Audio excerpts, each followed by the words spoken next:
কিছু মানুষ আমাকে সহ্য করতে পারে না, আমি কি করি বলো তো? তাতে ভগবান তো আমাকে এমনটা করেই তৈরি করেছে। আর যারা আমাকে ভালোবাসে তাদের সবাইকে নিয়ে, তাদের এত ভালো ভালো কমেন্ট নিয়ে, এত ভালো ভালো মোটিভেশন, একটা কথা নিয়ে, একটা মেসেজ নিয়ে আমাকে এগোতে হবে। আসলে কি বলো তো, এত লোক লজ্জা বা এত কথা মাথায় আনলে না, আমার বাড়িতে যখন এক মুঠো চাল থাকবে না, কেউ যখন এক মুঠো চাল, 250 চালও এনে আমাকে দেবে না যে পূজা রান্না করো। সেই জন্য কোনো খারাপ ব্যক্তির কথা বা খারাপ মানুষের কথা কখনো তোমরা কানে নিও না। যেভাবে তোমরা আমাকে মোটিভেট করছো যে কারোর কথা একদম কান দেবে না।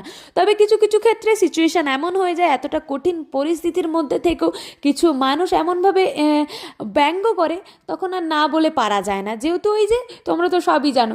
দেখো, আজকে আমার হচ্ছে লাস্ট দিন মার বাড়িতে, অনেকটা কষ্ট হচ্ছে। মেয়েরা তো এমনটাই হয়, মেয়েদের জীবনটাই এমনটা।